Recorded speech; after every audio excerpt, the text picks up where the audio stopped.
आप देख रहे हैं धम्म प्रभा यूट्यूब चैनल। ओकास वन्दामि भन्ते द्वारतेन मया कत्तं सब्बम् अपराधं खमतु मे भन्ते। द्वितीयम्पि ओकास वन्दामि भन्ते द्वारतेन मया कत्तं सब्बम् अपराधं खमतु मे भन्ते। तृतीयम्पि ओकास वन्दामि भन्ते द्वारतेन मया कत्तं सब्बम् अपराधं खमतु मे भन्ते। ओकास अहं भन्ते तीक्ष्णेन स पञ्चशीलं धम्मं याचामि अनुगहं कत्वा शीलं देतु मे भन्ते। द्वितीयम्पि ओकास अहं भन्ते तीक्ष्णेन स पञ्चशीलं धम्मं याचामि अनुगहं कत्वा शीलं देतु मे भन्ते। तृतीयम्पि ओकास अहं भन्ते तीक्ष्णेन स पञ्चशीलं धम्मं याचामि अनुगहं कत्वा शीलं देतु मे भन्ते। अहं वदामि भगवते अहं भन्ते। नमो तस्स भगवतो अरहतो सम्मा सम्बुद्धस्स। नमो तस्स भगवतो अरहतो सम्मा सम्बुद्धस्स। नमो तस्स भगवतो अरहतो सम्मा सम्बुद्धस्स। नमो तस्स भगवतो अरहतो सम्मा सम्बुद्धस्स। बुद्धं शरणं गच्छामि बुद्धं शरणं गच्छामि धम्मं शरणं गच्छामि धम्मं शरणं गच्छामि संघं शरणं गच्छामि संघं शरणं गच्छामि द्वितीयम्पि बुद्धं शरणं गच्छामि द्वितीयम्पि बुद्धं शरणं गच्छामि द्वितीयम्पि धम्मं शरणं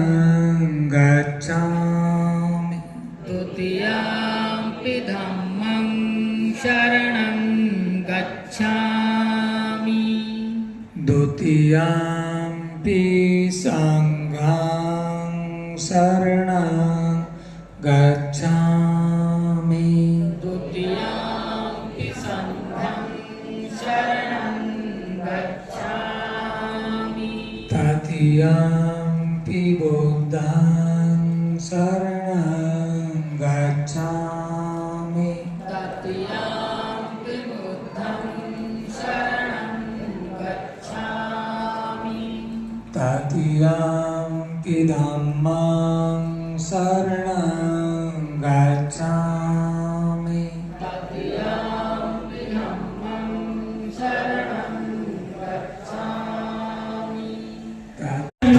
आरंभ है अच्छे जीवन का, परित्याग बुरी व्यवस्था का, अनुपालन है नव जीवन का।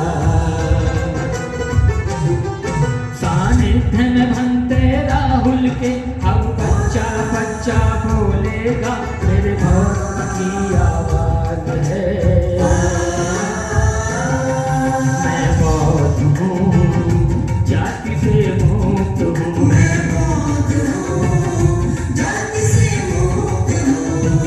मेरा समाज है।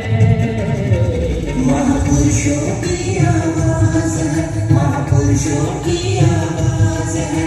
उद्घोष बनते राहुल का संग्राम का एक आगाज है, जो उठी नागपुर में एक दिन। महापुरुषों की आवाज है, महापुरुषों की आवाज है। मैं बौद्ध हूँ, जाति से मुक्त हूँ। मैं बौद्ध हूँ, जाति से मुक्त हूँ। बौद्ध मेरा समाज है। महापुरुषों की आवाज है, महापुरुषों की आवाज है।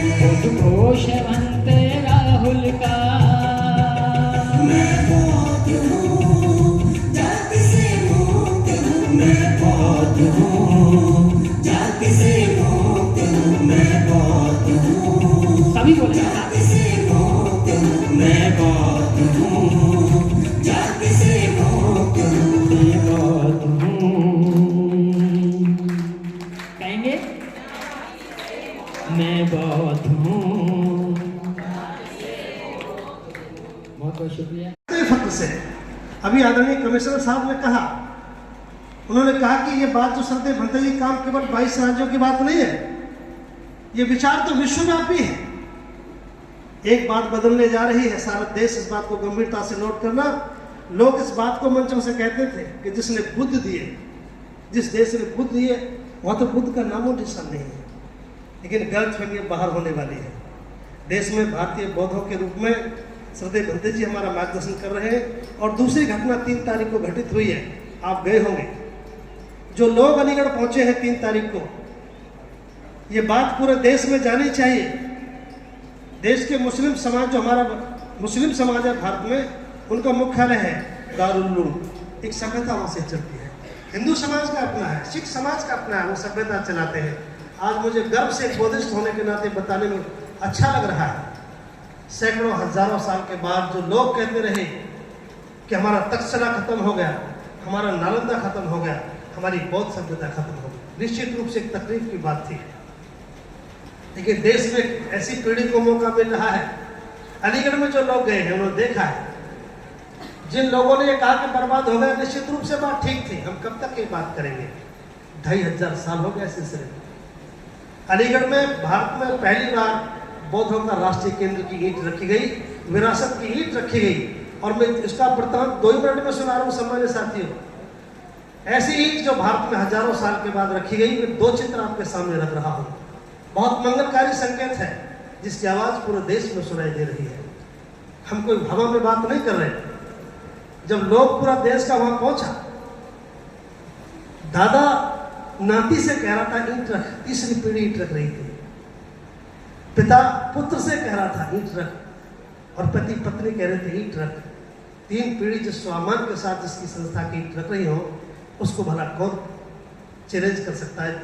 बहुत जबरदस्त काम भारत में हुआ। और वहां जाकर जब लोगों ने इसको देखा, हजारों साल का प्रतिशोध लोगों में जाग उठा। जिस तरह हमारी सभ्यता नष्ट हुई, हम कब तक इसका इंतजार करेंगे? जो ईंट रख रहे थे, मैं आपको सही बात बता रहा हूं, जैसे सर्प से ईंट उठा के रख रहे थे, हमें लग रहा था कि जैसे लोग एक सभ्यता को स्थापित कर रहे हैं। उनके चेहरे की मुद्रा, उसके हौसले, गरीब लोग भी, गांव के लोग लेकर आए। हर गरीब हर मजलूम ने ईंट रखी। मुझे बुद्ध शासन याद आया, सम्राट अशोक का शासन याद आया।